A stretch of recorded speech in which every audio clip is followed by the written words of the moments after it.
Good morning student, मैं मनोरंजना शुक्ला, आपकी संस्कृत टीचर। आज हम आपको पाठ 3 गुरु भक्त शिवाजी पढ़ाने जा रहे हैं। यानी शिवाजी कैसे थे, गुरु भक्त थे। तो आज हम उनके बारे में पढ़ने जा रहे हैं। तो देखिए, महाराष्ट्र केसरी वीर शिरोमणि छत्रपति शिवाजी नामस्य नाम को ना जानती। यानी महाराष्ट्र के केसरी वीर शिरोमणि छत्रपति शिवाजी का नाम कौन नहीं जानता है। अयम वीर भारतीय इतिहासस्य वीर योद्धासु अन्यतम अस्ति। यह वीर भारत के इतिहास में सबसे वीर योद्धा के नाम से जाने जाते हैं। अस्य पितु नाम साहजी भोसले, मातुश्च नाम जीजाबाई अस्ता। उनके पिता का नाम साहजी भोसले था और माता का नाम था जीजाबाई। बाल्यकालात् एव अस्य माता जीजाबाई अस्य हृदय अधिकारस्य कर्तव्य च भावनम् अपूरयत्। और वो बचपन से ही अपनी माता जीजाबाई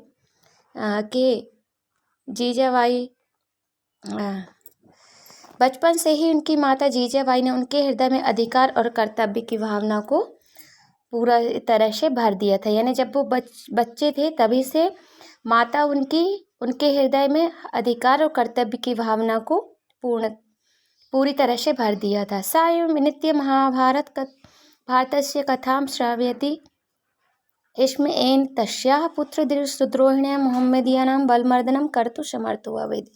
वो प्रतिदिन महाभारत की कथा सुनाती थी। इससे जो देशद्रोही थे मोहम्मद, उन्हें भी मारने में वो समर्थ रहे। स्वमातु शिक्षाया पितुजस्य प्रेरणाया बाला शिवा किशोरावस्थायाम एव वीरतः प्रतिमूर्ति अभवत्। वह अपनी माता की शिक्षा और पिता की प्रेरणा से बचपन से किशोरावस्था में ही वो वीरता की प्रतिमूर्ति बन गए। यानी बच्चों, माता की शिक्षा और पिता की प्रेरणा से वे जब किशोरावस्था में थे तभी पूर्णतः वीर योद्धा के रूप में तैयार हो गए। किशोरावस्थाया ए विधातु कृपया शिवा मह्य योगेश्वर समर्थ स्वामी रामदासस्य दर्शनम अकरोत्। जब वो किशोर अवस्था में थे तभी उन्होंने विधाता शिव के योगी समर्थ स्वामी रामदास जी के दर्शन किए। असो वीर तस्य महात्मनं तेज प्रभावितो भूत्वा तस्य शिष्यत्व ग्रहणम अकरोत्। और उन महात्मा के तेज से प्रभावित होकर उन्होंने उनसे शिष्यता ग्रहण की। मतलब उनको अपना गुरु बना लिया और वो शिष्य उनके बन गए।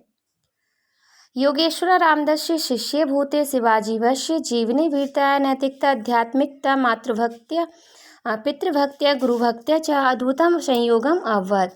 और जब रामदास जी के वो शिष्य बन गए तो शिवाजी अपने जीवन में वीरता की, नैतिकता की, आध्यात्मिकता की, मातृभक्ति, पितृभक्ति और गुरुभक्ति का अद्भुत संयोग मिल गया। अयम महावीर स्वगुरु अद्यतरम पूजनम च करोति स्म। वह महावीर जो थे अपने गुरु का आदर और पूजन करते थे। अस्य गुरु अपि शिवाजी पुत्रमपि मानति। और गुरुजी भी शिवाजी को पुत्र की तरह मानते थे। गुरु शिवाजीस्य प्रति प्रेरणा विलोक्य अन्य शिष्य चकिता भवन्ति। गुरु का शिवाजी के प्रति प्रेम देखकर जो दूसरे शिष्य थे वो चकित रहते थे। ते मित्रं विचारयन्ति स्म यत् यतो हि शिवाजी राजा अस्ति अतएव सः सद्गुरु प्रियतम अस्ति। सभी मन में विचार किया करते थे कि शिवाजी एक राजा हैं, इसलिए गुरुजी उनको सबसे प्रिय मानते हैं। अंतर्यामी श्री रामदास ज्ञातवान। अंतर्यामी जो श्री रामदास जी थे वो जान जाते हैं। यत् तस्य शिष्याणां हृदयेषु महती शंका अस्ति ततेषां गुरु संदर्शी नास्ति अपितु असौ तु पक्षपातम करोति। उन्होंने शिष्यों के हृदय की बात जान ली थी तो उनके शंका को दूर करने के लिए कि वह पक्षपात नहीं करते हैं, तो अतएव योगेश्वर गुरु शिष्याणां मनसा विकारम दूरीकर्तुं शिवाजी च गुरु भक्ति प्रकृतिम एकाम लीला कृतवान।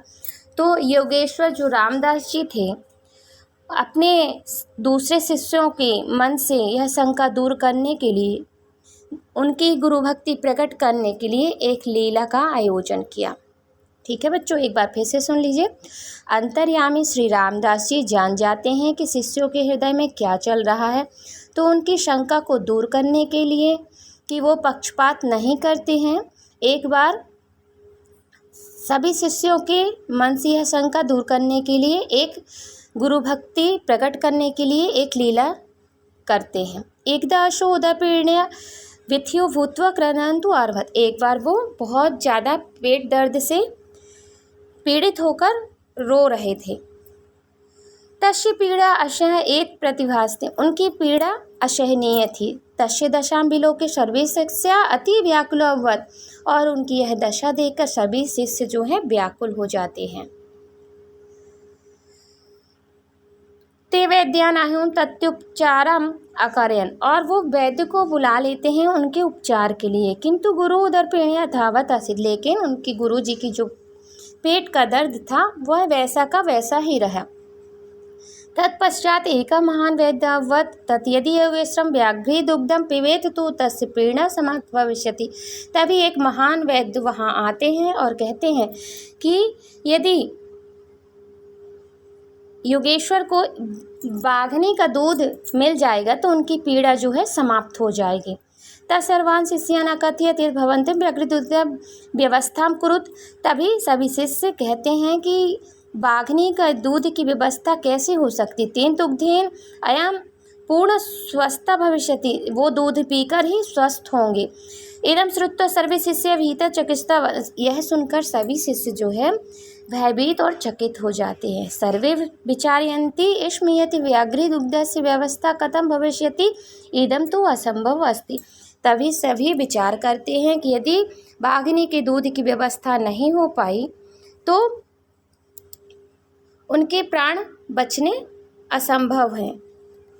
ठीक है, एक बार फिर से सुन लीजिए बच्चों ये वाला स्टेप। एक बार पेट दर्द से पीड़ित होकर रो रहे थे, तब उनकी पीड़ा बहुत अधिक असहनीय थी। यह देखकर शिष्य व्याकुल हो जाते हैं और वैद्य को उपचार के लिए बुलाते हैं, किंतु वे उनकी पेट दर्द जैसा का तैसा ही रहा। इसके बाद एक महान वैद्य आते हैं और कहते हैं कि यदि वाघनी का दूध इन्हें पिला दिया जाएगा तो इनकी पीड़ा समाप्त हो जाएगी। तो सभी शिष्य जो हैं यह सुनकर चिंतित हो जाते हैं कि बाघनी के दूध की व्यवस्था कैसे हो सकती है, यह जब तक बाघनी का दूध नहीं मिलेगा तो ये पूर्णतः स्वस्थ नहीं हो पाएंगे। यह सुनकर सभी शिष्य जो है भयभीत और चकित हो जाते हैं। सभी विचार करते हैं कि बाघनी के दूध की व्यवस्था नहीं हो पाई तो यह असंभव है, मतलब बाघनी की दूध की व्यवस्था ना हो पाना असंभव है।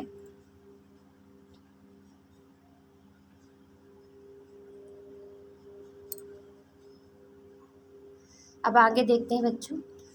स्वगुरु वेदनाया समाचारम यदा शिवाजी श्रुतवान तु अशो पवन वेगाद तस्य समीपम आगतवान। और जब उन्होंने अपने गुरु का कष्ट का समाचार सुना तो शिवाजी एक पवन की तरह है, जैसे हवा बहुत तेज चलती है उसी प्रकार वो पवन के वेग के समान चलकर उनके पास आ जाते हैं।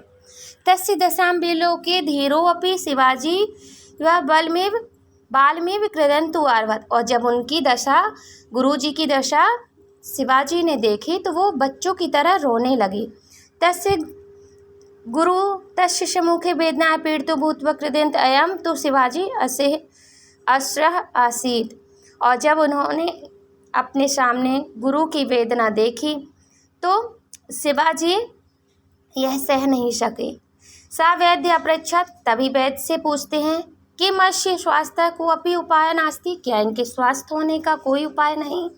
वैद्यराज पुनः अवगत यदि व्याघ्री दुग्धम पानस्य योगेश्वरम कुर्यात तो अयम स्वस्थ भविष्यति। यदि तभी वैद्यराज कहते हैं कि यदि वाग्नी का दूध इन्हें पिला दिया जाए तो इन महात्मा को स्वस्थ होना संभव है, यानी वाग्नी का दूध मिलेगा तभी ये स्वस्थ हो सकेंगे।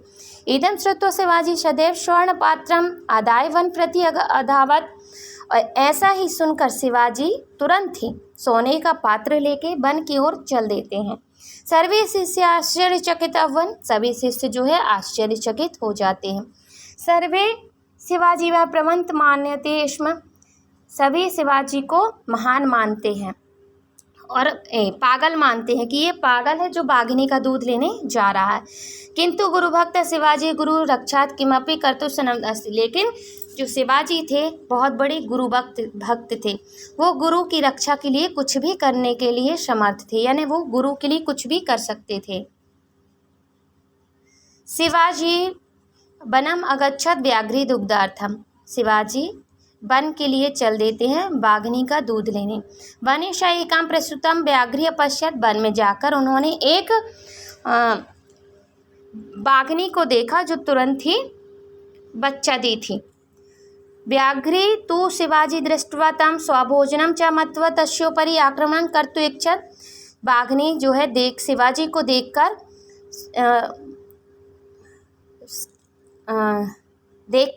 अपने भोजन के लिए आक्रमण करना चाहती है।